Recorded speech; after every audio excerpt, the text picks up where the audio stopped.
Aula de Direito Empresarial 3, Títulos de Crédito, para a turma do 5º período do curso de Direito da UDC.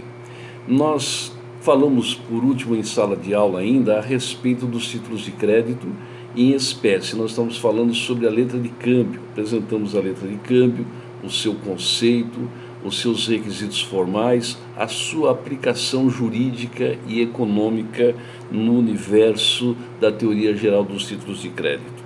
E nós encontramos então essa disposição dos títulos de crédito, letra de câmbio e nota promissória, no decreto 57.663 de 24 de janeiro de 66, ou seja, a lei uniforme à Convenção de Genebra.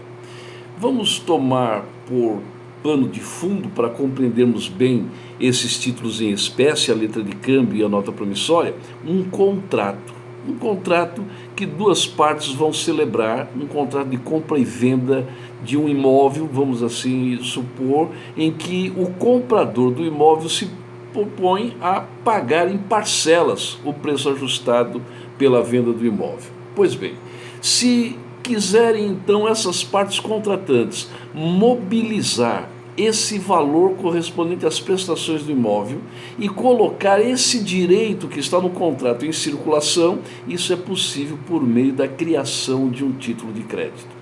Quem é que pode criar esse título de crédito? Ambas as partes contratantes podem criar o título de crédito.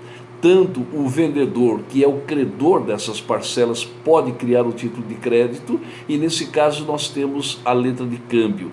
A letra de câmbio consiste, portanto, numa ordem de pagamento em que o credor, no caso do contrato de compra e venda, o credor, que é o vendedor, ele cria o título de crédito e entrega esse título de crédito a uma terceira pessoa, o beneficiário ou o tomador.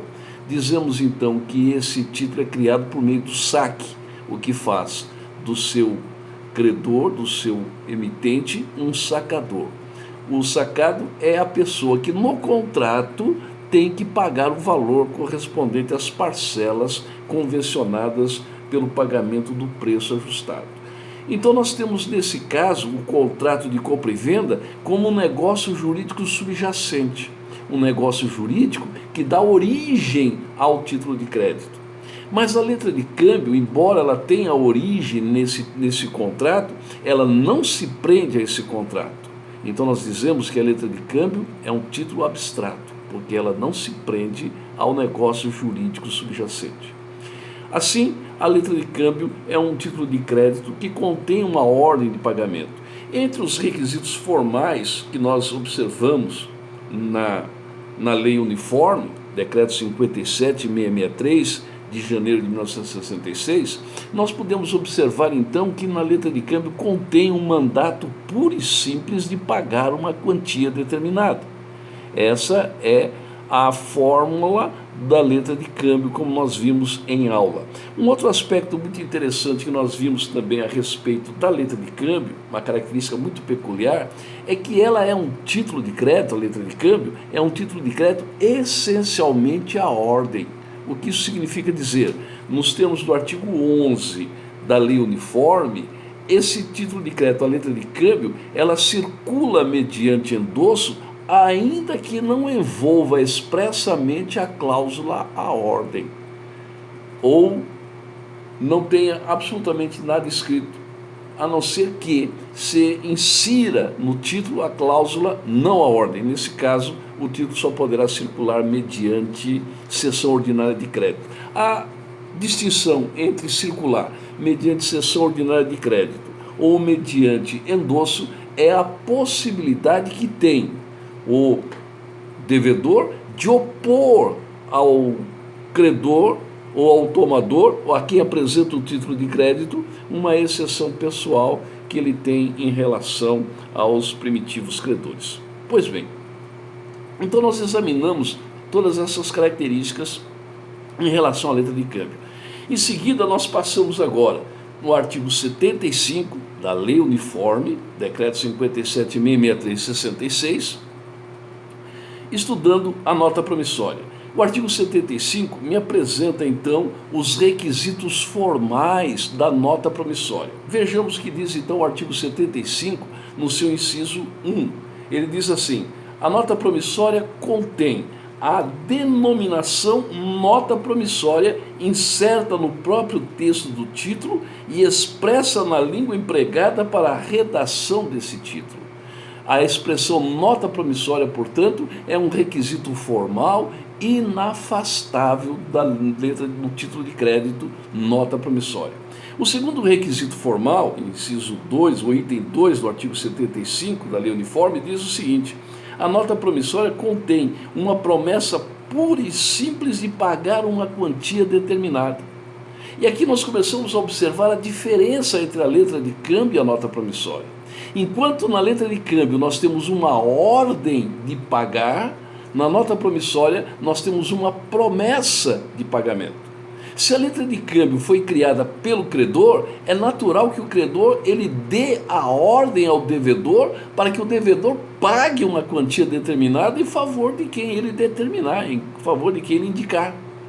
Já na nota promissória, é o próprio devedor quem assume esse compromisso. Então é o próprio devedor que está fazendo uma promessa de pagamento.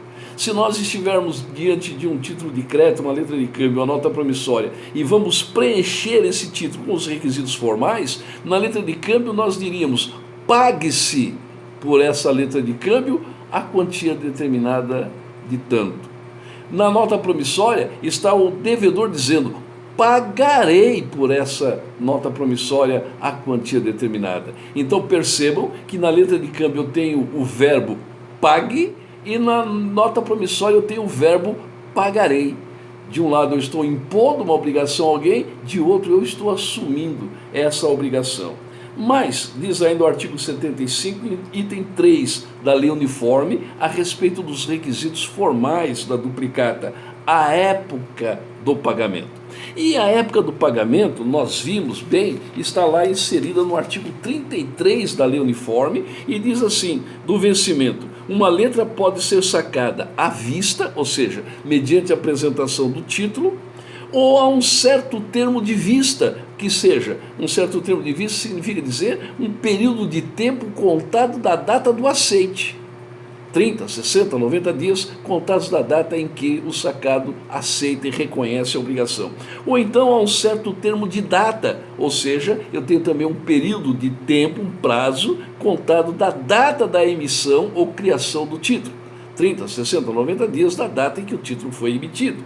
E por fim, o título pode ter um vencimento pagável a um dia fixado, dia 31 de março de 2020, por exemplo. Então, quando nós chegamos na nota promissória, e a lei me diz que a nota promissória tem a época de pagamento, não me traz muitas informações a respeito da época do pagamento. Mas, quando eu verifico o artigo 77 da Lei Uniforme, é importante que você vá lá no artigo 77 e acompanhe comigo. São aplicáveis as notas promissórias na parte em que não sejam contrárias à natureza desse título as disposições relativas às letras e concernentes a endosso. Então ele está me dizendo aqui, o artigo 77, que na nota promissória nós aplicamos os mesmos princípios que nós aplicamos na letra de câmbio, relativamente ao endosso. Isso significa dizer que a nota promissória ela pode ser transmitida mediante endosso, ainda que não envolva expressamente a cláusula ordem, a não ser que expressamente contenha a cláusula não a ordem, e então ela só poderá ser transmitida, poderá entrar em circulação mediante cessão ordinária de crédito. Diz mais ainda o artigo 77, concernentes ao endosso e concernentes ao vencimento. Então a lei está me dizendo no artigo 77 que na nota promissória eu vou aplicar os mesmos princípios concernentes ao vencimento que eu aplico à nota promissória, à letra de câmbio, perdão. Aí eu pergunto a vocês, será realmente cabível eu aplicar o vencimento a certo termo de vista na nota promissória? Ora, vista, como vimos, é o aceite que o devedor faz reconhecendo a obrigação. Na verdade, o devedor já não está reconhecendo a obrigação, então será cabível esse vencimento a certo termo de vista? Veja o que nós encontramos no artigo 78 do texto da Lei Uniforme.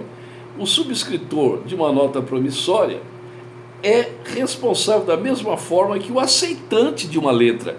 Então ele está reconhecendo aqui o emitente da nota promissória como o aceitante da letra de câmbio. E prossegue: as notas promissórias pagáveis a certo termo de vista, então a lei está admitindo o vencimento a certo termo de vista também. Então esses são os requisitos formais da nota promissória, praticamente seguindo os requisitos formais da letra de câmbio. E assim nós vamos prosseguindo com todas essas informações, e aplica-se também ao questão do pagamento, da ação de falta de pagamento, a prescrição, os mesmos princípios aplicáveis à letra de câmbio. A única diferença, portanto, entre a letra de câmbio e a nota promissória está no comando. Enquanto na letra de câmbio eu tenho uma ordem de pagamento, na nota promissória eu tenho uma promessa de pagamento. No mais, todos os demais requisitos formais se apresentam. E assim nós encerramos esse nosso primeiro vídeo aula e continuaremos depois falando sobre a fatura e a duplicata.